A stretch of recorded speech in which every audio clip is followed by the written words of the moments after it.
올해 1월에 미국에서 보잉 737 맥스 항공기가 하늘 날다가 비상구 덮개 날아간 그 사건 알아요? 네, 알아요. 그때 보잉도 그 이후로 계속 사고 일어나가지고 음. 시계도 떨어졌어요. 그래서 이게 아주 보잉의 흑역사의 한 획을 그은 그런 사건인데요. 결국 보잉이 얼마 전에 항공기 안전을 위해서 이 항공기 동체를 만들었던 회사 스피릿 에어로 시스템즈를 다시 인수하기로 했습니다. 애초에 이 스피릿을 2005년에 분사시킨 것 자체가 잘못이었다라는 걸 뒤늦게 인정한 셈인데요. 오늘은 보잉 위기의 역사를 딥다이브 해보겠습니다. 보잉은 108년 역사를 자랑하는 세계 최대의 항공기 제작 회사입니다. 보잉은 원래부터 안전의 대명사로 통했어요. 그리고 엔지니어가 중심이 되는 기술과 품질에 대한 자부심이 아주 대단한 회사였죠. 여기는 참 직원들이 일하기엔 좋은 회사였는데 경영진은 좀 고민이 많았습니다. 품질 면에서는 최고이긴 한데 그만큼 비용도 최고로 많이 들었던 거예요. 그래서 1990년대 중반이 되자 경쟁사인 유럽의 에어버스가 막 치고 올라왔죠. 그러자 보잉은 1997년 경쟁사였던 맥도널 더글라스를 인수하면서 덩치를 키웠습니다. 그리고 이때부터 보잉의 진짜 위기가 시작됩니다. 주희 씨 전에 제너럴 일렉트릭 잭 웰치 얘기했던 거 기억나요? 네, 기억나요. 그 사람이 주주 가치 극대화를 위해서 막 직원 자르고 사업부 폐쇄하고 그렇게 했던 무자비한 경영자였잖아요. 맥도널 더글라스 CEO가 바로 그 잭 웰치의 가르침을 받았던 GE 출신의 해리 스톤사이퍼였습니다. 스톤사이퍼를 포함한 더글라스 임원들이 1997년 합병 뒤에 보잉의 주요 보직을 장악하게 됐죠. 그 사람들은 엔지니어가 아니라 재무나 회계 출신이었는데요. 그들이 보잉에 와서 뭘 했냐? 일단 직원들에게 이렇게 선언했습니다.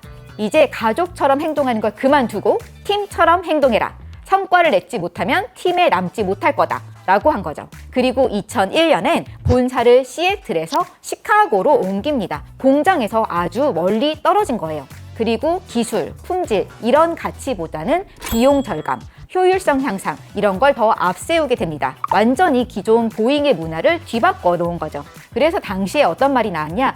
맥도널 더글라스가 보잉 돈으로 보잉을 샀다 라고 했을 정도입니다. 어떤 식으로 비용을 절감했는데요? 이게 항공기를 제작할 때 자체 제작하는 대신 아웃소싱 비중을 대폭 늘리기로 한 거예요. 이전에는 항공기 동체와 날개는 보잉에서 자체 생산하고 나머지 정도만 외주사에 맡겼는데요. 2004년에 787 드림라이너 개발을 시작하면서는 설계와 제조의 70%가량을 전 세계 50개 외주사에 나눠 맡기는 방식으로 아웃소싱을 대폭 늘린 겁니다. 이때 보잉 경영진이 뭐라고 했냐? 이렇게 아웃소싱을 대폭 늘리면 개발 기간은 6년에서 4년으로 줄일 수 있고 개발 비용도 100억 달러에서 60억 달러로 줄일 수 있다 라고 큰 소리를 쳤죠. 그래서 결과적으로 어떻게 됐느냐? 아주 엉망진창이 됐습니다. 배송 일정이 7번이나 미뤄졌고요. 결국 첫 번째 비행기가 계획보다 3년이나 늦은 2011년에나 인도된 거예요. 예산도 수십억 달러를 초과했습니다. 왜 그렇게 엉망진창이 된 거예요? 이게 항공기라는 게 부품이 200만 개나 들어가는 정말 복잡한 기계이거든요. 근데 이 부품을 전 세계 공장에서 나눠서 만들어서 왔는데 서로가 맞지가 않는 거예요.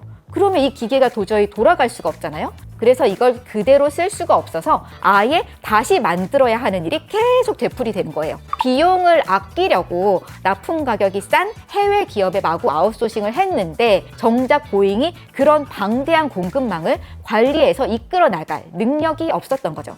결국 이 잘못된 걸 나중에 일일이 바로 잡느라 엄청난 시간과 돈을 허비하게 됩니다. 그래서 이 787 드림라이너 개발 프로젝트는 관리 능력이 없으면서 함부로 아웃소싱을 크게 늘리면 큰일 난다. 이런 교훈을 보여주는 사례로 남았습니다.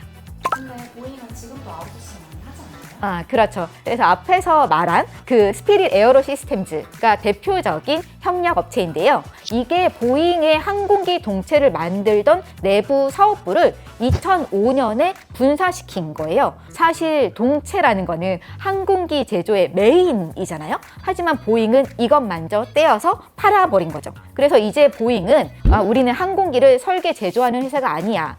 대규모의 시스템 통합 업체야. 그러니까 우리는 최종 조립만 해. 뭐 이런 식의 비전이었던 겁니다.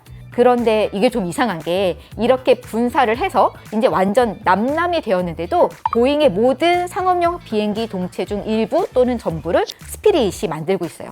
그리고 또 스피릿의 가장 큰 고객이 보잉이죠.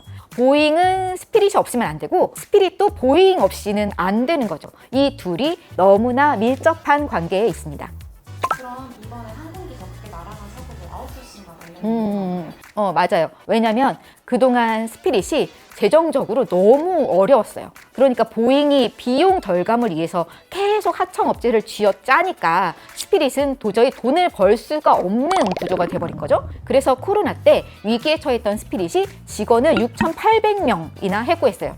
그러니까 노련한 숙련공들이 이때 대거 현장을 떠났죠. 그 이후부터 스피릿의 품질 관리가 아주 엉망이 됩니다. 그래서 부품이 불량인 채로 737 맥스 항공기 동체를 보잉에 납품을 하게 된 거죠. 그런데 또 보잉의 조립 공장에서 이걸 발견하긴 했는데 그걸 고치다가 그 덮개 나사를 3개나 빼먹은 채 그냥 출고시켜 버렸어요. 그래서 그 덮개가 날아가 버리는 그런 사단이 나고 말았는데요. 이제 보잉은 이 심각한 품질 문제를 해결하기 위해서 스피릿을 다시 사서 합치기로 했습니다. 돈보다는 안전과 품질이 최우선이다 라는 이런 사실을 이제야 뒤늦게 깨우친 건데요. 참 보잉이 먼 길을 돌아서 왔구나 싶습니다. 여러분 의견은 어떠신가요? 댓글로 의견을 남겨주세요. 오늘 영상 재미있게 보셨다면 구독, 좋아요 부탁드립니다. 지금까지 딥다이브 한혜란이었습니다.